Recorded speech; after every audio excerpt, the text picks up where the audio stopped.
A French seam is a beautiful technique that leaves us with a clean finish, meaning we are left with no exposed raw edges of the fabric, as they will be fully enclosed inside the seam itself. This type of seam is typically seen on more expensive high-end garments and is also especially useful when sewing very sheer or lightweight fabrics. Many fabrics have what we refer to as a right and a wrong side. Right side being the outside of the fabric and wrong side being the inside of the fabric. When you have a fabric that appears the same on both sides, like muslin, it is helpful to first establish a right and wrong side so that our seams end up on the correct finished side of the garment. I'm going to do this by marking an X on each of the pieces of fabric to indicate the wrong side. Plain seams are always sewn with the right sides of the fabric together, but for our French seam, we will begin by placing the wrong sides of the fabric together. So the X's will help us to illustrate that. With the wrong sides of our fabric placed together, we're going to begin by first sewing all the way down at 1/4 inch seam allowance, and we will do a back stitch at both the beginning and end.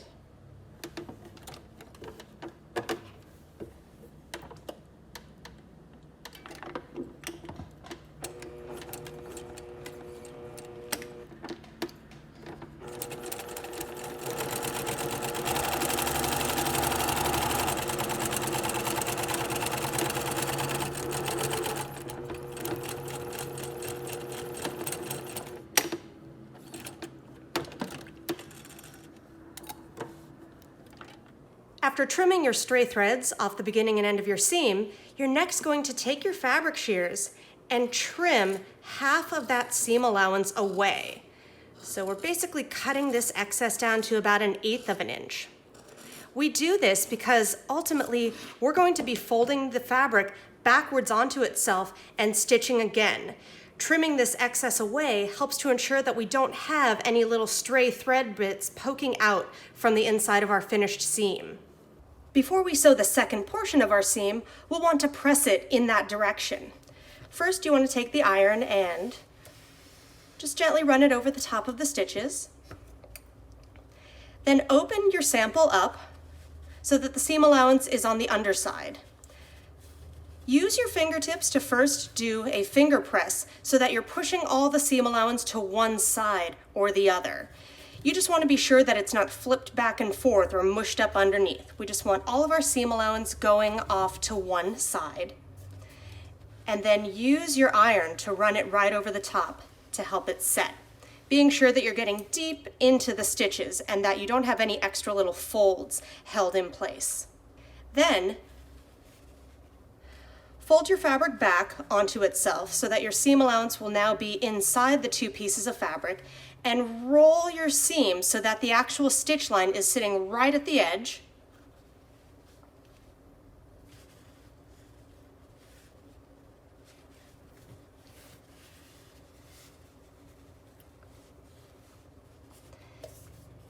And then press in place.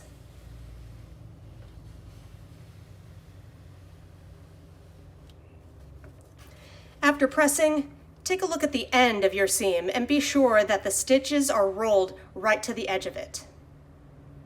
Now we are going to sew down our seam at 1/4 inch seam allowance again, also being sure to backstitch at both ends.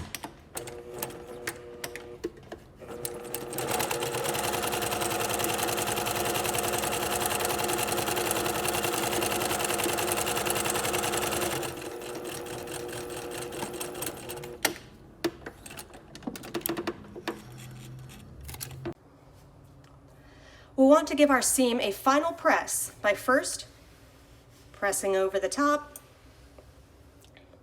and then you will open your sample up with the right side facing up and press your seam underneath to one side or the other. When you're sewing a full garment, there will be other rules that will dictate which side you will press to, but for now, left or right is totally fine. You just want to be sure that you have your fabric spread open nicely as you press.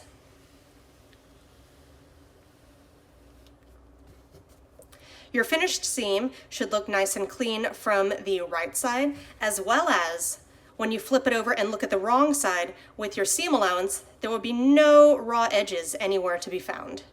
You will present it in your notebook like this, with the wrong side and the actual seam facing upward and visible. A welt seam involves sewing a plain seam and then top stitching the seam allowance down to one side. Top stitching is when we are sewing through all layers of the fabric in a manner that is visible from the outside of the finished garment.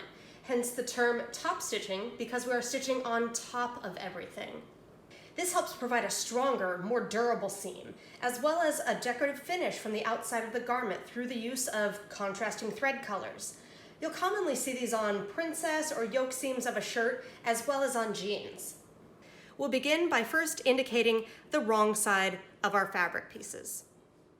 With the right sides of our fabric together, which are the unmarked sides in this situation, we're going to begin by sewing a plain seam at 1/2 inch seam allowance, backstitching both ends.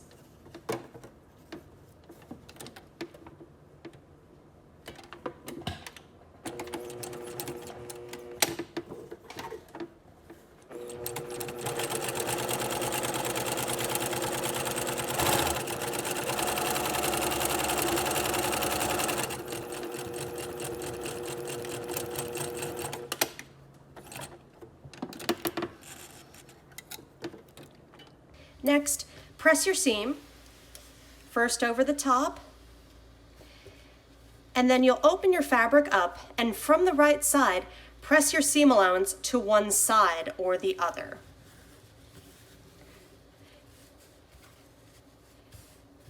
Finger crease it first, and then use your iron to really spread it open and nicely press the seam allowance in one direction. Next, we'll be top stitching our seam, which means stitching a distance away from the initial seam so that we are sewing the outer layer of the fabric down to the seam allowances through all layers of fabric. This is typically done 1/4 inch away from the seam, but you won't have the lines on your throat plate visible anymore. Industrial sewing machines usually have a presser foot that is 1/4 inch in width from the needle to the side. So in that case, we can simply align our seam to the outer edge of the presser foot. Home sewing machines usually have presser feet that are a little bit wider than this. In this situation, if you have a presser foot that's a 1/16 or so wider, you're totally fine to still use the outer edge of the presser foot. But just knowing that usually what we're going for is 1/4 inch stitched over from the seam. For top stitching, as well as understitching, we actually don't have to do the back stitch that is normally required on a plain seam. Backstitching is usually most necessary when you are initially attaching the pieces of fabric together to create the seam. So for top stitching, we can nix that stage and just simply go straight down. So I'll just make sure that my seam is aligned with the outer edge of my presser foot, and then I'm stitching on the side of the seam that involves me stitching through the seam allowance.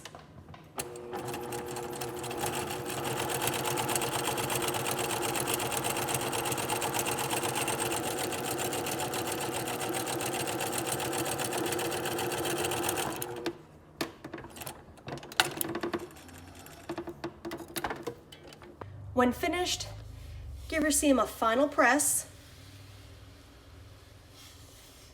and then present it in your notebook with the wrong side facing up. A flat felled seam is an extra durable seam that also has a completely clean finish. It's commonly used on the inseam of jeans, activewear, and reversible garments. We'll begin by marking the wrong side of our fabric pieces. We're going to begin this seam with the wrong sides of the fabric together, similar to how we started the French seam. We'll be sewing with 1/2 inch seam allowance, backstitching at both ends.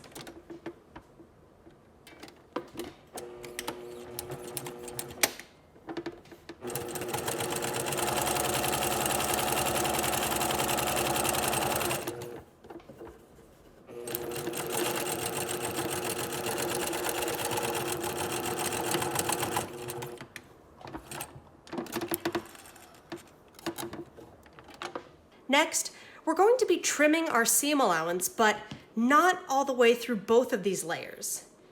Take your fabric shears and lift up the upper layer so that you're only cutting one layer of the seam allowance as you go, and trim your seam allowance to trim a little more than half of it away so that you're leaving about 1/8 or so behind.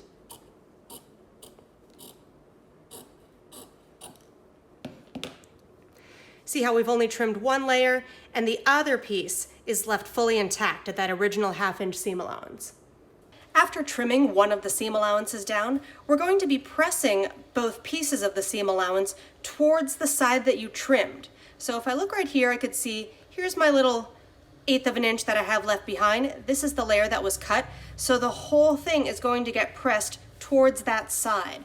But we'll do it from the opposite side of our sample so that we can really get that seam nice and spread open.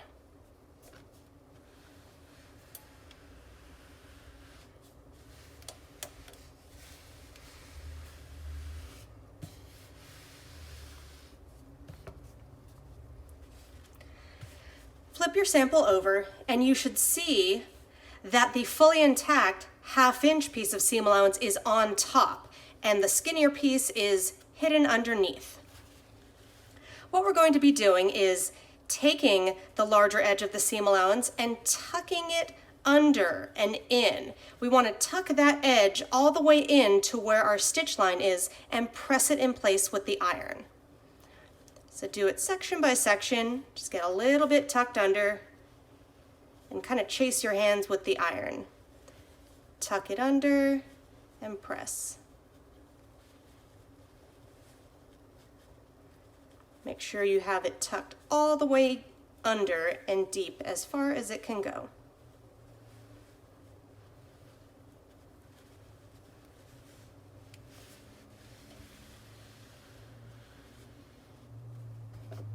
After pressing, the edge of the seam allowance that we trimmed should now be fully enclosed inside the other layer that we have tucked around it. We're going to be securing all of this by doing an edge stitch.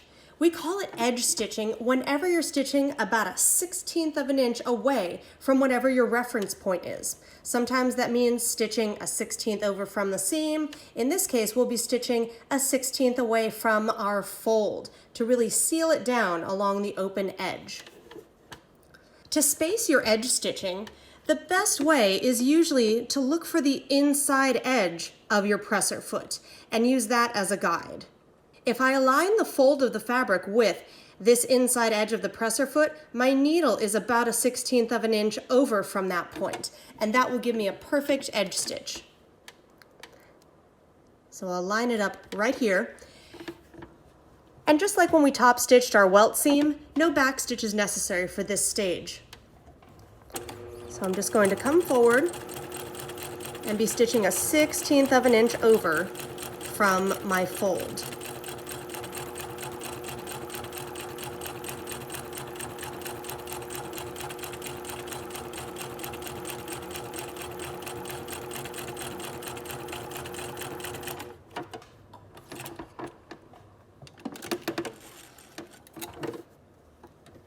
When completed, your edge stitching should look like this. Give your sample a final press, and then present in your notebook with the right side facing up. For the curve seam, we will be sewing a concave curve and a convex curve together in a manner so that our final seam sits flat but creates a curved line. Setting this one up can be a bit tricky. You want to be sure to observe all the notches that are on all of your pieces. Each piece of fabric will have a double notch at one end, so position your fabrics so that the double notches will correspond to one another. You just don't want to have a double notch at the top of this piece, and then over on this one, the double is sitting down at the opposite end. We want to be sure that the doubles will align as well as the singles as we continue. From this position, go ahead and indicate the wrong side of your fabric. And then we'll flip both pieces over so that they have the right sides facing up. Now that I have the right side facing up, I'm going to rotate it in this direction. And you want to take your convex curve and flip it back over on top of the concave curve. This is the point at which we'll begin to sew. So you'll have the beginnings of your seams matched right at that corner. While this looks a little bit odd because your curves are facing in opposite directions, we'll be pulling the edges together as we go, matching each set of notches along the way as we come to them. There are going to be a lot of important things to consider along the way as we are sewing this seam. The things that we need to keep in mind through every step are matching the notches exactly, as well as matching the edges of the fabric, and keeping our seam allowance, which is 1/2 inch, nice and consistent throughout the duration of the seam. Once my fabric is set up in the position that we discussed, being sure that we also have the right sides or unmarked sides of the fabric together, we're going to position it under the machine, being sure that the edges are aligned for as long as they can reasonably be, although we'll have to pull them together as we go, and that the top edges of the fabric are also matched with one another. Place your sample under the presser foot with the edge here along your 1/2 inch seam allowance mark. Begin with a back stitch. And as we come forward, I want to be looking at my 1/2 inch line and only sewing as far as I can before the curves of the two pieces start to separate from one another. So that means I can only sew to this position before I need to readjust my fabric.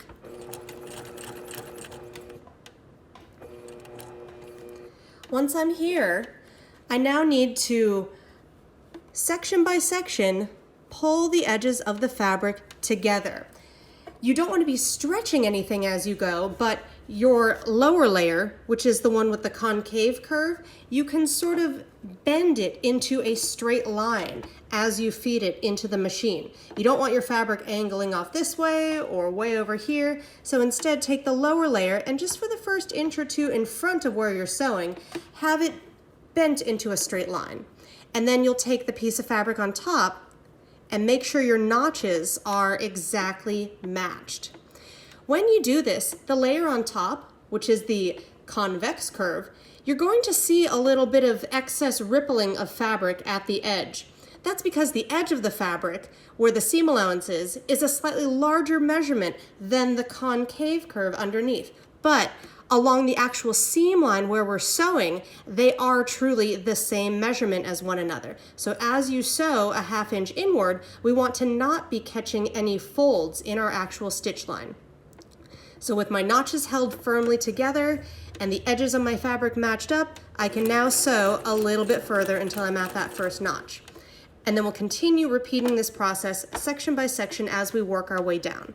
So take my lower layer, bend it a little bit straighter, bring the top layer over, make sure I'm on the 1/2 inch mark with both layers of fabric, sew a little bit further, and then as I get to each set of notches, I want to make sure that those are perfectly matched up.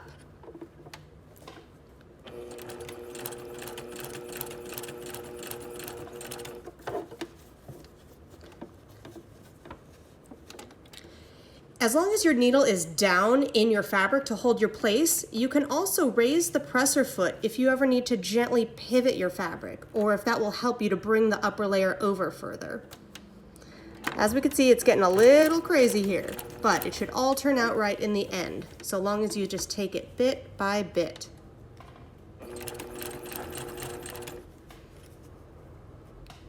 Match the notches.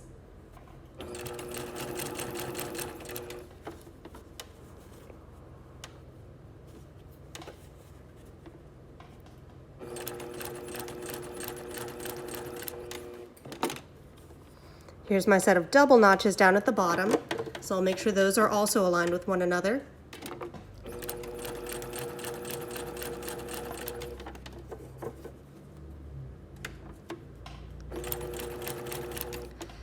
And as we're on the final stretch, you also want to be sure that the bottom edges of your fabric are matched up. And backstitch.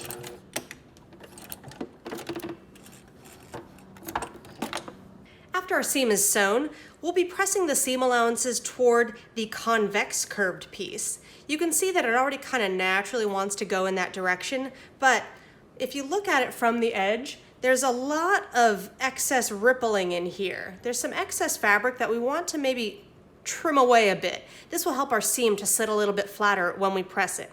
So we'll be trimming only the rippled side of the seam allowance. So you'll come in with your fabric shears and maybe every inch or two apart, mostly on the main middle section of the curve, separate the seam allowances so that you're sure you're only trimming on the side with the convex curve, and clip almost in towards your seam to remove a tiny little triangle of fabric. Repeat this every inch or so along the deepest part of the curve. So we're just clipping a couple little triangles away. There they are. Come to this one, go over another inch or so.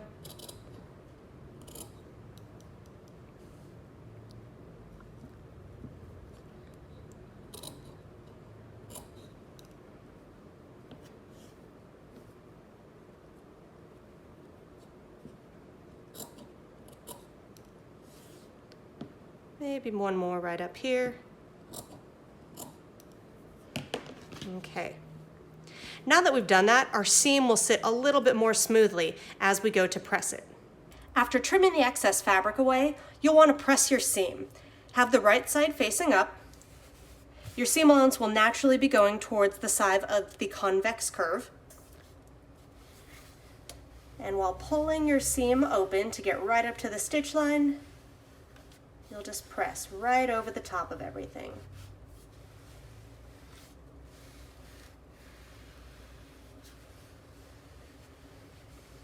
Present this in your notebook with the right side facing up.